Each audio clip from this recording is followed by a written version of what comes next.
जब लड़का खाली बैठा होता है तो खाली बैठ के तो सब कुछ उसको बढ़िया लगता है कि गवर्नमेंट एग्ज़ाम है, गवर्नमेंट जॉब है, मेरे को अपना बस गद्दा गरम करके बैठना है, कोई दिक्कत नहीं है, मेरे को पैसे आते रहेंगे। तो हाय स्टूडेंट्स, आज हम बात करने वाले हैं बहुत ही important topic, government exams mechanical and civil engineers के लिए।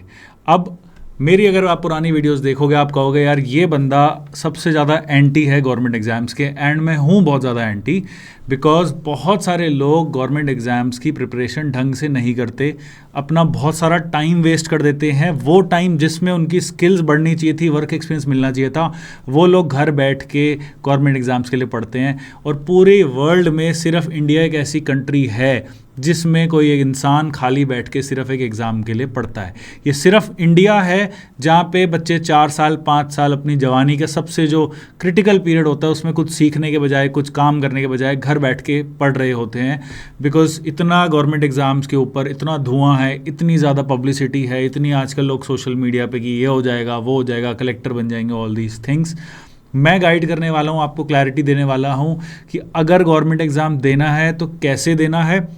इंजीनियर्स बहुत सारे लोग गेट देते हैं, जेई का एग्ज़ाम देते हैं, उसका क्या सिलेबस है, किस स्ट्रैटेजी से देना है, ये सारी चीज़ें मैं आपको बिल्कुल क्लियर करने वाला हूँ। तो सबसे पहले ध्यान रखो, one of the most important things, चाहे कोई कुछ भी कहते रहें, चाहे लोग बोल दें कि 1 साल अपने आप को कमरे में बंद करके सिर्फ 1 साल में आप यूपीएससी क्लियर कर लेंगे, ये वो, उनकी बातों में मत आओ। मैं भी ऑलमोस्ट आप ही की उम्र का हूँ, मैं भी इस फेज़ से निकल चुका हूँ और आरवीएम कैड पे कम से कम अभी एटलीस्ट 1500 बच्चे पढ़ रहे हैं, उसमें से आप 500 कोई से भी उठा लो, 1/3 वो हैं जो गवर्नमेंट एग्ज़ाम की वजह से अपना करियर ख़राब कर बैठे हैं।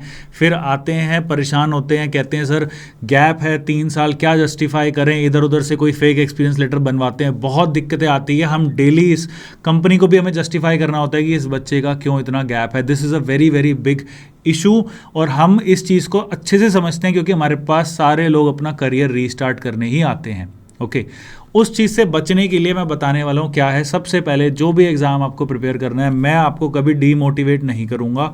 गो अहेड, आपको यूपीएससी के लिए प्रिपेयर करना है, आपको नासा का साइंटिस्ट बनना है, वो आपकी चॉइस है, मुझे कोई मतलब नहीं है। बट एक चीज़ का ध्यान रखिए कि आप कभी भी काम करते हुए ये सारी चीज़ें ही करिए, खाली बैठ के कभी भी इन चीज़ों की प्रिपरेशन नहीं करनी। अगर आप खाली बैठ के कोई भी एग्ज़ाम की प्रिपरेशन कर रहे हैं तो उससे बड़ा ब्लंडर कुछ भी नहीं हो सकता। ऐसा कोई भी एग्ज़ाम नहीं है वर्ल्ड का, ये आप स्टेटमेंट लिख के ले लो, जिसके अंदर 3 घंटे से ज़्यादा आपको पढ़ने की ज़रूरत हो, चाहे वो यूपीएससी ही क्यों ना हो, 3 घंटे ही लगेंगे आपके। तो अगर आप 9 घंटे की नौकरी कर रहे हैं, उसके बाद 3 घंटे और लगा रहे हैं, फिर भी आपके पास 12 घंटे दिन के बचते हैं। तो इसलिए सिर्फ इस वीडियो को स्टार्ट करने पर पहले मैं रूल बता रहा हूँ कि चाहे गवर्नमेंट एग्ज़ाम्स कितने भी अच्छे हों, do not prepare for government exams खाली बैठ के। जॉब पकड़ो, उसके बाद जो करना है करो, ठीक है। तो अब बात करेंगे, मैंने पूरे नोट्स बनाए हैं कि एग्जैक्टली गवर्नमेंट एग्ज़ाम्स में कौन कौन से हमारे अपॉर्चुनिटीज़ है मैकेनिकल और सिविल इंजीनियर्स के लिए। सबसे पहले पब्लिक सेक्टर की जो कंपनीज़ हैं, जैसे इंडियन ऑयल कॉरपोरेशन है, ये गवर्नमेंट कंपनीज़ हैं, बिग कंपनीज़ हैं, और यहाँ पे काम करने का जो एक तरीके से मैं सीधी बात ही करूँगा, कंफर्ट है, वो और कहीं भी नहीं है। वर्क प्रेशर तो आप मान के चलिए, जो आजकल तो कॉल सेंटर के एम्प्लॉयज़ मर रहे हैं, रोज़ न्यूज़ में आ रहा है, कभी कुछ हो रहा है, कोई कुछ कर रहा है, डिप्रेशन में आ रहे हैं। यहाँ ऐसा कुछ भी नहीं है, कोई भी इंडियन ऑयल में डिप्रेशन में नहीं आता, ये रियलिटी है, राइट।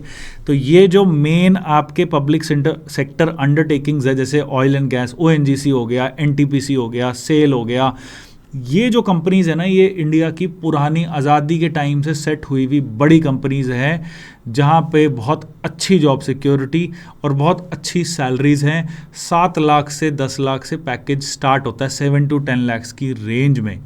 प्राइवेट में 20,000 22,000 रुपये इंजीनियर स्टार्ट करता है बड़ी मुश्किल से, यहाँ पे डबल है, प्लस जॉब सिक्योरिटी है, कोई टेंशन नहीं है। तो दिस इज़ वेरी गुड। दूसरा, डिफेंस सेक्टर में आपका मिलिट्री इंजीनियरिंग सर्विसेज हो गया, इंडियन नेवी एयरफोर्स हो गया, इंडियन रेलवेज़ हो गया, रेलवेज़ का तो प्रॉपर एग्ज़ाम भी होता है, पीडब्ल्यूडी डिपार्टमेंट हो गया, जैसे एनएचएआई हो गया आपका, PWD sorry different public works department, दूसरा आपका एनएचएआई हो गया जो national highways authority of India जो गडकरी जी के अंडर आता है, इरिगेशन डिपार्टमेंट हो गया, और सेंट्रल एंड स्टेट गवर्नमेंट के बहुत सारे प्रोजेक्ट्स होते हैं, वो सारी चीज़ें आपकी इसके अंदर आती है। बहुत सॉलिड जॉब्स हैं और बहुत ही ज़्यादा इसके अंदर आप कह सकते हैं जॉब सिक्योरिटी है, बहुत क्रेजी जॉब सिक्योरिटी इसके अंदर है। अब आपका सपना है, आपने बीटेक कर लिया, आप कहते हैं जी मेरे को अब इन कंपनीज़ में अप्लाई करना है। कैसे अप्लाई करना है वो मैं सारी चीज़ें आपको बताऊंगा। इसके लिए जो सबसे मेन एग्ज़ाम होता है वो होता है गेट, ठीक है। गेट का जो एग्ज़ाम होता है उसके अंदर जो ग्रेजुएट होते हैं इंजीनियरिंग के या फाइनल ईयर के भी स्टूडेंट जो होते हैं वो गेट का एग्ज़ाम दे सकते हैं। एप्लीकेशंस अभी सितंबर अक्टूबर चल रहा है, तो सितंबर में दे कैन अप्लाई, और एग्ज़ाम फरवरी के अंदर होता है। अब फरवरी में क्या होता है कि बच्चे फाइनल ईयर में भी होते हैं, वो भी दे देते हैं गेट का एग्ज़ाम। कट ऑफ जो है जनरली पीएसयू के हिसाब से होती है पब्लिक से। अब गेट से क्या होता है, सारे पीएसयूज में आपका डायरेक्ट कॉमन एंट्रेंस जो है गेट से होता है। सैलरी जो होती है 7 से 15 लाख से स्टार्ट होती है, प्लस साथ में मेडिकल फैसिलिटीज़, हाउसिंग, बोनसेस। मतलब प्राइवेट में तो बहुत ही कम कंपनीज है, टाटा मोटर्स, एलएनटी जैसे जो हैं वो ऐसे पर्क्स देती है, उसमें भी नौकरी का खतरा हमेशा रहता है।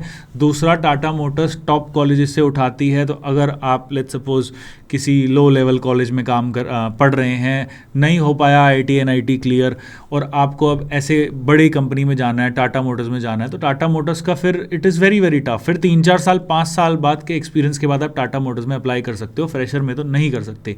बट गेट आपको एक ऐसा चांस देगा कि आप एकदम अपना करियर रीस्टार्ट कर सकते हैं। आपने लेट्स सपोज 11वीं 12वीं में पढ़ाई नहीं करी, तो 3rd-4th ईयर में करके 2 साल अच्छी पढ़ाई करके आप सीधा आप एनटीपीसी जैसी कंपनी में you can become an engineer. तो GATE is a very very good opportunity. और इसके अंदर एज लिमिट जो होती है वो 28 से 30 साल होती है। तो यार एक बच्चा 21-22 साल के अंदर इंजीनियरिंग क्लियर कर लेता है, तो 6 साल हैं उसके पास गेट देने के लिए। तो 6 साल के अंदर ये नहीं है कि घर बैठ के 6 साल बर्बाद करके 28 साल के हो जाओ और फिर आप कह रहे हो जी अब मेरे पास नौकरी नहीं है, फिर आरवीएम कैड पे आओगे, फिर हम आपको फ्रेशर के लेवल पे फिर जॉब लगवा के देंगे। Don't do that. आप 20-21 साल में अपना काम करना स्टार्ट करिए, और साथ में आपके पास 6 साल है, 6 साल में आप कुछ भी कर सकते हैं। तो you have enough time to appear for GATE. शाम को पढ़ाई करिए आराम से, 1-1.5 साल 2 साल आप गेट क्लियर कर सकते हैं। अभी बात करेंगे सारी और चीज़ों की। यूपीएससी का भी एग्ज़ाम होता है इंजीनियरिंग सर्विसेज का, this is very very tough. GATE का भी टफ होता है, बट जो ईएससी का एग्ज़ाम होता है that is also very very tough. Exam का जो प्रीलिम्स होता है वो जनवरी में होता है। पासिंग परसेंटेज जो होती है सिर्फ 15 से 20% होती है जो फाइनल इंटरव्यू राउंड पे पहुंचते हैं। सैलरी रेंज जो होती है वो 7th पे कमीशन पे लेवल 10 की सैलरी है, वेरी वेरी गुड सैलरीज। और इसके अंदर डायरेक्ट आपका रेलवेज हो गया, सेंट्रल इंजीनियरिंग, डिफेंस सर्विसेज हो गई, वहाँ पे आपकी इसके अंदर जॉब लगेगी। अब एक और होता है एसएससी जेई। बहुत लोग यूपी बिहार में एसएससी जेई का मतलब लाखों बच्चे देते हैं। इसके अंदर जो म्युनिसिपल कॉरपोरेशंस होती है वहाँ पे जो आपका जो चीफ इंजीनियर हैं या इलेक्ट्रीशियन जो DHBVN हो गया वो हो गया, उसके अंदर ये सारे जो आपका बेसिकली जो जॉब्स है वो एसएससी जेई से होती है। इसके अंदर भी आपको डिप्लोमा या बैचलर्स डिग्री चाहिए इंजीनियरिंग में, और आपका बेसिकली जो फॉर्म होता है वो अगस्त के अंदर रिलीज़ होता है, एग्ज़ाम इसका नवंबर में होता है, और 40-50% इसकी पासिंग परसेंटेज होती है, और ये भी बहुत बढ़िया जॉब रहती है। इसके अंदर फिर एसएससी का आरआरबी का एग्ज़ाम, रेलवेज़ का भी होता है। फिर इसके बाद स्टेट पीएससी के एग्ज़ाम्स होते हैं, हर स्टेट का अपना चलता है हिसाब। अब मैंने कुछ बच्चे ऐसे भी देखे हैं जो कहते हैं हम यूपी पीएससी के लिए पढ़ रहे हैं। भाई यूपी पीएससी का खुद का कोई भरोसा नहीं है, वो कब होगा और कब तुम्हें भर्ती मिलेगी। कभी भी इन एग्ज़ाम्स के लिए डायरेक्टली अपनी ज़िंदगी मत रोक लो कि मैं इस चीज़ के लिए पढ़ रहा हूँ। अपनी तैयारी रखो। मैं सबके सिलेबस की भी अभी बात करने वाला हूँ। सिलेबस विल बी मोर और लेस कॉमन। अगर एक एग्ज़ाम के लिए अच्छी खासी तैयारी कर लोगे तो बाकी भी आप क्लियर कर जाओगे। जैसे यूपीएससी के जो बच्चे अच्छा पढ़ लेते हैं वो आपका स्टेट का जो पीएससी होता है वो भी क्लियर कर जाते हैं। तो इसके अंदर स्टेट पीएससी के अंदर आपके डिफरेंट स्टेट्स के अलग अलग तरीके से भर्तियां आती है, आपको उसको देखना है, और उस स्टेट के भी आप होने चाहिए तभी आप उसके लिए अप्लाई कर सकते हैं। ठीक है। And then DRDO and ISRO के भी IS इसरो जो है चंद्रयान बेसिकली, वहाँ के लिए भी आप एग्ज़ाम दे सकते हैं। रिक्रूटमेंट एग्ज़ाम्स होते हैं, बट नोटिफिकेशन जो है इसकी हर साल नहीं आती, टाइम के हिसाब से आती है, तो उन चीज़ों का आपको देखना है, ठीक है। अब गवर्नमेंट जॉब्स की पर्क्स की जो बात है वो सब तो सबको पता है, मेरे को कुछ ज़रूरी नहीं है सब कुछ करना। मैं एग्ज़ाम पैटर्न की अब बात करता हूँ, मोटा मोटा समरी आपको, ताकि आपको एक क्लैरिटी आ जाएगी भाई मेरे को कौन से एग्ज़ाम के लिए पढ़ना है। अब देखिए, गेट जो होता है वो रिक्रूटमेंट के लिए होता है, पीएसयू के लिए और एमटेक के लिए, ठीक है। एमटेक जो है, अगर आपने लेट्स सपोज किसी प्राइवेट कॉलेज से किया, आपका आईआईटी का सपना अधूरा रह गया, आपको आईआईटी में एडमिशन लेना है, तो you can also go for MTech admissions. And PSU की रिक्रूटमेंट्स दोनों के लिए गेट होता है, 100 नंबर का होता है, 65 क्वेश्चन उसके अंदर होते हैं, एमसीक्यू टाइप होता है, और मार्किंग स्कीम के अंदर एमसीक्यू में +2 या +1 करेक्ट का होता है, नेगेटिव का 1/3 या -2/3 इसका बेसिकली नेगेटिव मार्किंग होती है। सिलेबस के अंदर आपका प्रॉपर कोर इंजीनियरिंग है, ये नहीं कि भाई मैं कुछ अलग कोचिंग सेंटर करके कर लूँगा, नहीं, मतलब आपका जो इंजीनियरिंग में कोर है उसके लिए तो आपको पढ़ के जाना ही पड़ेगा। जो इंजीनियरिंग मैथमेटिक्स उसमें आएगी, अप्लाइड मैकेनिक्स आएगी, मैकेनिकल इंजीनियरिंग की मैं बात कर रहा हूँ। अब इसमें सॉम जो है बहुत एक फेमस सब्जेक्ट है, जो हमारे डिज़ाइन के जो आरवीएम अकेडमी में बच्चे पढ़ रहे हैं उनसे पूछा जाता है, सॉम के बहुत सारे क्वेश्चंस आते हैं।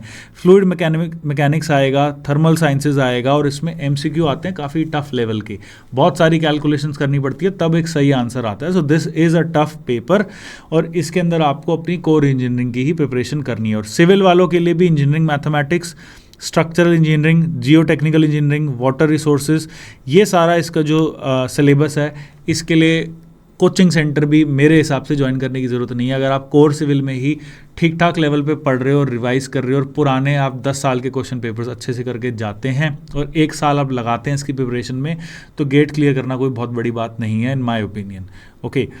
और यूपीएससी का जो है वो खतरनाक पेपर होता है, जिसके अंदर पहले प्रीलिम्स का एग्ज़ाम होता है, प्रीलिम्स के अंदर आपकी जनरल स्टडीज़ और एप्टीट्यूड आती है, एप्टीट्यूड में toughness, it is tough, and paper 2 में इंजीनियरिंग डिसिप्लिन के हिसाब से होता है। और इंजीनियरिंग के अंदर आपका जो कोर है, जो मैकेनिकल है तो मैकेनिकल का होगा, सिविल है तो सिविल का होगा, और कोर टॉपिक्स में आपके सारे fluid, thermodynamics, heat transfer, civil engineering वालों के लिए आपके बिल्डिंग मटीरियल, स्ट्रक्चर एनालिसिस, ये सब चीज़ें आएगी। अब जिसने इसके लिए प्रिपेयर कर लिया उसके लिए एसएससी जेई क्लियर करना कोई बड़ी बात नहीं है, क्योंकि पैटर्न वही रहेगा। एसएससी के लिए देखिए, जनरल इंटेलिजेंस एंड रीजनिंग जो उसका था यूपीएससी का, आपका एप्टीट्यूड वो आ गया, उसके बाद इंजीनियरिंग डिसिप्लिन के अंदर सिविल मैकेनिकल कोर का आ गया, तो सेम चीज़ें ही हैं इसके अंदर। देखो, मैकेनिकल इंजीनियरिंग का बिल्कुल सेम सिलेबस है, और जनरल एप्टीट्यूड के अंदर तो देखो एप्टीट्यूड है, उसमें कुछ भी वो पूछ सकते हैं। एक बार पैटर्न आप 2-3 साल के पुराने पेपर्स करेंगे तो आपको वो चीज़ें समझ आ जाएगी। फिर सेम पैटर्न जो है, ये मैं पीडीएफ भी लिंक में डाल दूंगा, ताकि ये सारी इन्फॉर्मेशन आपको इसके अंदर मिल जाएगी, कौन सा एग्ज़ाम का क्या पैटर्न है और कैसे इसको देना है। अब मैं आपको स्टार्टिंग सैलरीज़ की बात करूँ तो पीएसयूज़ में 7 से 15 लाख की स्टार्टिंग सैलरी होती है, यूपीएससी के लिए 56,000 से स्टार्ट होकर 1,77,000 भी जाती है। एसएससी जेई में भी जिस पोजीशन पे आप जाते हैं उस हिसाब से सैलरीज इंक्रीज होती जाती है। तो देखिए, लॉन्ग स्टोरी शॉर्ट, मैंने आपको एक ओवरव्यू दे दिया। सबकी एज लिमिट अच्छी खासी 28-30 साल होती है, कोई जल्दी नहीं है। अगर आप सोच रहे हो कि मैं अभी एग्ज़ाम अपना दूँ, सब कुछ 2 साल लगा दूँ और मैं 100% क्लियर हो जाऊँगा, तो प्लीज़, ये एग्ज़ाम्स अनप्रिडिक्टेबल होते हैं, इनके अंदर पैटर्न चेंज होते रहते हैं। आप अगर काम धंधा छोड़ के इन एग्ज़ाम्स के लिए पढ़ेंगे और सारे एग्ज़ाम देते जाएंगे, फिर जब तक भर्ती आएगी, कहीं सूटेबल होगा, कहीं सूटेबल नहीं होगा आपके लिए, कहीं 2-4 नंबर से रह जाओगे। उस सारे प्रोसेस में आपका जो करियर का गैप है, जो रेज्यूमे पे खाली गैप है कि आप घर बैठ के पढ़ रहे थे, वो आप जस्टिफाई नहीं कर पाएंगे। तो मेरी ये एडवाइस रहेगी कि आप अपनी स्किल्स को अपग्रेड करिए। अगर आप मैकेनिकल में हैं तो कैड सीखिए, कैम सीखिए, इंडस्ट्री में काम करिए। आपकी सैलरी वैसे ही जब तक एग्ज़ाम क्लियर होंगे 50-60 हज़ार तक पहुंच जाएगी। 2 साल 3 साल के अंदर मैकेनिकल इंजीनियर 60-70 हज़ार पे पहुंच जाता है। और पीएसयू में भी इतनी सैलरी आपको मिलने वाली है स्टार्टिंग में, क्योंकि 2-3 साल तुम्हें क्लियर करने में भी लग जाएंगे उसको।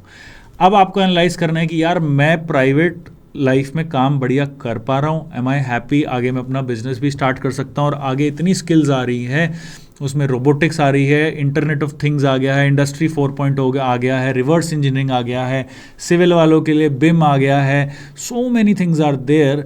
तो वहाँ मेरी ग्रोथ ज़्यादा हो पाएगी या मेरी पीएसयू में हो पाएगी?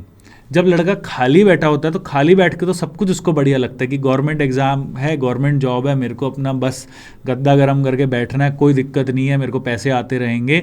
बट जब 3 साल अच्छे से काम कर लोगे और उसके बाद यू विल एनालाइज कि यार यहाँ तो 50-60 हज़ार मैं प्राइवेट में भी ले रहा हूँ, अब मेरे को भेज देंगे किसी पावर प्लांट में जो साला छत्तीसगढ़ में है, वहाँ जाके मेरी तो कोई पर्सनल लाइफ ही नहीं है, या मैं गुड़गांव में एटलीस्ट सैटरडे संडे मौज मस्ती तो कर पा रहा हूँ। सो बहुत सारी चीज़ें आपको एनालाइज करनी पड़ेगी। इसलिए इमीडिएटली जब आप ग्रेजुएट होते हैं तो ये नहीं कि सीधा आप कोचिंग सेंटर ज्वाइन कर लो, आप इमीडिएटली काम करिए और काम करने के बाद साइड बाय साइड शाम को उसकी प्रिपरेशन करिए और तब एग्ज़ाम्स दीजिए। That is the only option. अगर आपके माँ बाप कहते हैं कि नहीं तुमसे नहीं हो पाएगा, तुम सारा काम छोड़ के करोगे तभी क्लियर हो पाएगा, तो बहुत बड़ा मिथ है। अगर आप करना चाहते हैं तो डेली 1 घंटे की पढ़ाई से भी एग्ज़ाम सारे क्लियर हो सकते हैं। ठीक है, तो ये मेरा इसके ऊपर एक ऑनेस्ट ओपिनियन है। अगर आपको और कुछ पूछना है तो प्लीज़ कमेंट में डालिए, और अगर आपको अपना करियर रीसेट करना है, अगर आपका गैप आ गया बहुत ज़्यादा, तो उसके लिए RVM CAD is always there, we will help you to do that. So thank you so much and all the best.